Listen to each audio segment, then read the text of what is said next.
Hola, yo soy Miriam y el día de hoy expondré el primer reporte de práctica en la materia de prótesis parcial removible. Para comenzar, iniciaré explicando los efectos de tensión y presión del hueso.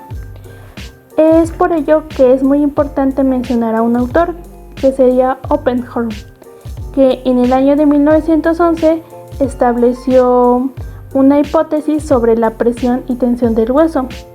Este autor establecía principalmente que si el hueso se opone al movimiento, se va a reabsorber, mientras que del lado opuesto, como se ve en la imagen, la tensión de las fibras periodontales principalmente van a originar un depósito en la parte inferior cerca al ápice.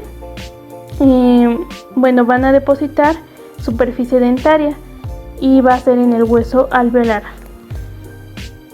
También esta teoría de presión y tensión va a relacionar este movimiento dentario con ciertas respuestas de las células y algunos componentes que se encuentran en el exterior, principalmente del ligamento periodontal y del hueso alveolar.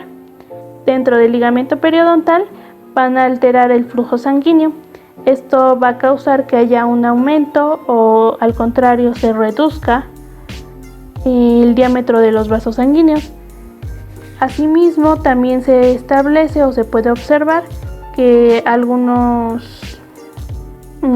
células, como serían los leucocitos, macrófagos o linfocitos, van a hacer que se presente una presencia de alguna reacción inflamatoria, pero esta va a ser leve. Bueno, continuando con el siguiente apartado, vamos a tener que la pérdida de hueso que rodea obviamente a los dientes va a ser un fenómeno que se produce en muchos pacientes y principalmente va a conocerse por el nombre de resorción y reabsorción ósea. Estos dos van a ser diferentes puesto que se van a originar por diferentes causas o factores. Por dar un ejemplo, la resorción ósea podría ser causada por la ortodoncia, así como la reabsorción ósea puede ser causada por alguna extracción dental o alguna pérdida de algún diente, como sería por enfermedades periodontales, alguna infección dental o algún trauma. Es importante mencionar que la pérdida ósea a lo largo de los años va a tener algunos cambios en el perfil del rostro. Por ejemplo, que los labios se van a volver más delgados, la piel puede perder elasticidad y obviamente se van a generar arrugas principalmente cerca de la boca y del cuello. Por ejemplo, en el maxilar va a provocar aparición de arrugas en nariz y asimismo va a hacer que la mandíbula se desplace hacia adelante, y al contrario de esto, la mandíbula va a provocar arrugas en el cuello y va a hacer que el maxilar se deslice hacia atrás. Sin embargo, si hay una resorción o reabsorción ósea de ambos, va a haber una reducción de la distancia tanto en el mentón como en la nariz y obviamente va a causar un aspecto más envejecido. Por otra parte, también es indispensable establecer los tipos de prótesis. Como primero tenemos a la dentomucosoportada o parcial. Esta se va a apoyar en las piezas dentarias y también en la mucosa oral. Por lo tanto, se van a sujetar en los dientes del paciente y se les va a llamar parciales porque solamente van a faltar algunas piezas. Y también el diseño es muy importante porque este aparato va a permitir que el paciente se lo pueda sacar de la boca cuando él quiera. Después tenemos a la prótesis dentosoportada, que son aquellas que, como su nombre lo indica, van a ser soportadas por dientes, pilares principalmente, o remanentes. Y bueno, para ello se deben tallar previamente, y este tipo de prótesis se va a aplicar en espacios edentulos que estén limitados por piezas dentarias, como sería la clase 3 y la clase 4. Finalmente vamos a tener a la prótesis mucosoportada, que será la típica dentadura postiza. Es aquella que se va a soportar sobre el proceso alveolar y va a estar en contacto con la encía.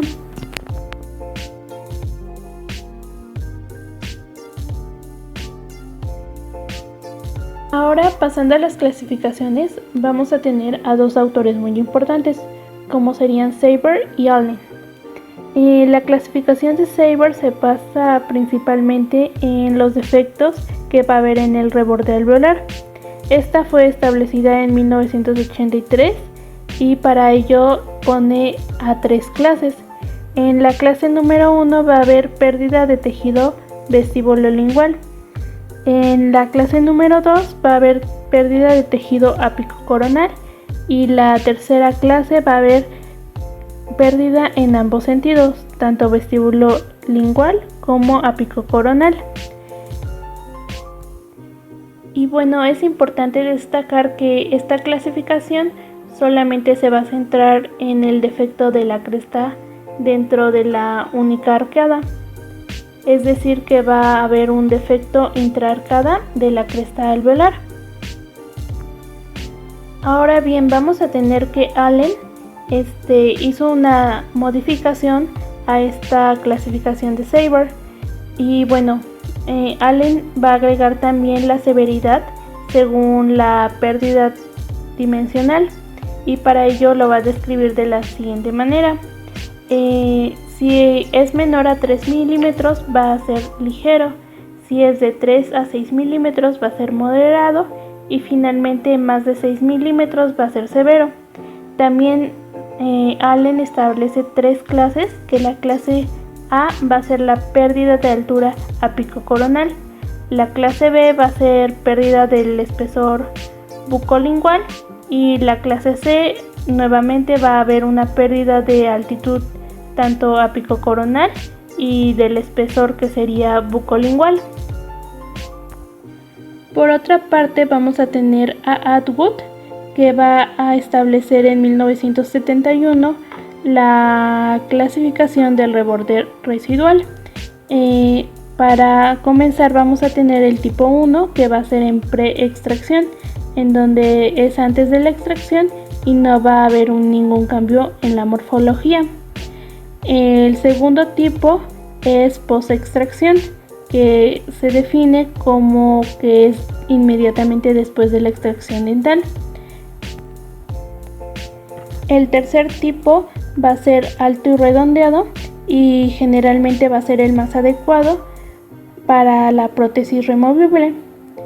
Luego vamos a tener el tipo 4, que se le conoce como filo de cuchillo, y este no va a ser adecuado para la prótesis, puesto que puede generar molestias en el paciente.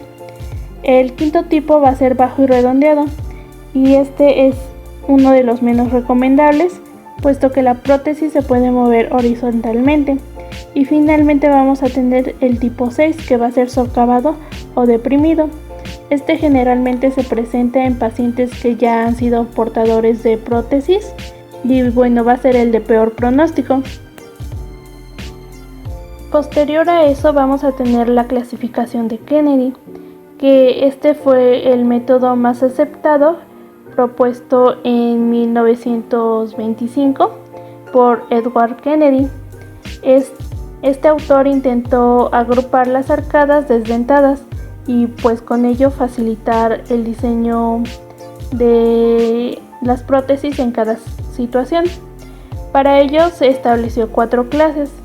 La clase número 1 van a ser áreas edentulas, que van a ser bilaterales posteriores a los dientes naturales, y se va a subdividir en 4 modificaciones.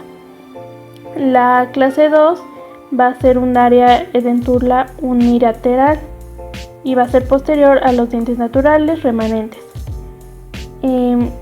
Esta igual se va a dividir en 4 modificaciones. La clase número 3 va a ser un área edentula unilateral y esta va a tener dientes naturales o remanentes delante o detrás del área edentula. Y finalmente vamos a tener la clase número 4, que solamente va a ser un área edentula en la parte anterior.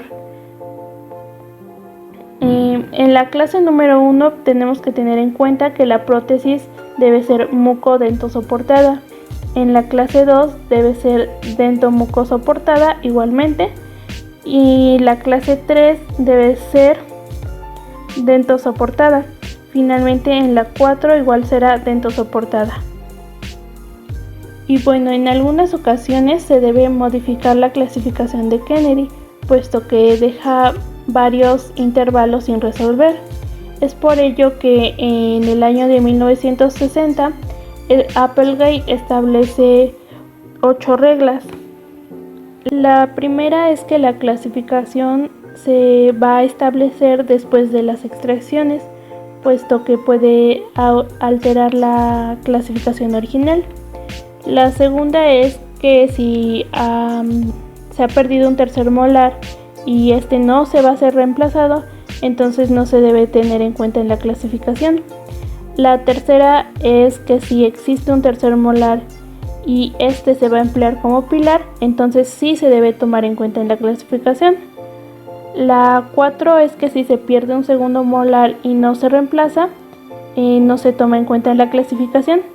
Por ejemplo, cuando el segundo molar opuesto también está ausente, o cuando el tercer molar ocupa el lugar del segundo molar. La regla número 5 establece que el área o las áreas edentulas más posteriores son las que van a determinar la clasificación. La regla número 6 establece que las áreas edentulas no van a determinar la clasificación y para ello se van a referir como modificaciones y se van a designar por un número. La regla número 7 va a establecer que la extensión de las modificaciones no se va a tener en cuenta y solamente se va a tomar en cuenta el número de áreas edentulas adicionales. Y finalmente la número 8, que dice que no puede haber modificaciones en las arcadas clase 4. Bueno, pasando a la dirección de reabsorción, vamos a tener que va a haber 2, centrífuga y centrípeta. En la mandíbula vamos a encontrar una reabsorción centrífuga, que es del centro hacia afuera, y vamos a tener que en el área posterior se va a notar más en el área lingual y en el área anterior va a ser por vestibular. Y vamos a tener también a la centrípeta, que se va a presentar más en el maxilar. Esta quiere decir que va de afuera hacia adentro y lo vamos a encontrar tanto en anterior como en posterior por vestibular. Posteriormente voy a explicar acerca de la incompatibilidad de las arcadas. Esta se refiere principalmente en alteraciones en las dimensiones tanto dentales como masticatorias. Por ejemplo, la masticación no es equilibrada por ambos lados y hay una dificultad en la trituración de los alimentos y también en la deglución. Así como que la lengua se interpone entre los dientes para tragar y bueno, a esto lo llamamos como deglución atípica. Y bueno, esto va a generar problemas esqueléticos, así como funcionales y estéticos. Para ello se recomienda ortodoncia. Otro tema a tratar va a ser el síndrome de Kelly, o también conocido como síndrome de hiperfunción anterior. Este se va a poder observar o va a presentar ausencia de piezas dentarias superiores en su totalidad, y también va a tener ausencia de piezas dentarias posteriores bilaterales, pero en la mandíbula. Para ello se establece un tratamiento convencional que sería con prótesis totales superiores y prótesis parciales inferiores. También se establece una rehabilitación con implantes dentales. Sin embargo, esto es un gran desafío, puesto que no hay un gran anclaje en el hueso y por lo tanto no va a presentar una gran retención y estabilidad. Este tema nos lleva a otro, que sería la atrofia, la cual se va a considerar como un desgaste o un adelgazamiento en la pérdida de algún tejido, ya puede ser muscular, óseo, entre otros. Para poner un ejemplo, tenemos a la mandíbula atrófica, que es causada cuando hay una falta de piezas dentales durante un tiempo considerable, lo que va a causar una disminución del hueso remanente. Principalmente se puede observar más en personas mayores, y bueno, en esta mandíbula atrófica es importante destacar que a veces no se pueden colocar implantes directamente. Y bueno, para ya finalizar, aquí presento mis referencias bibliográficas de donde recabé la mayor información que he presentado en este video. Eso sería todo por mi parte. Muchas gracias.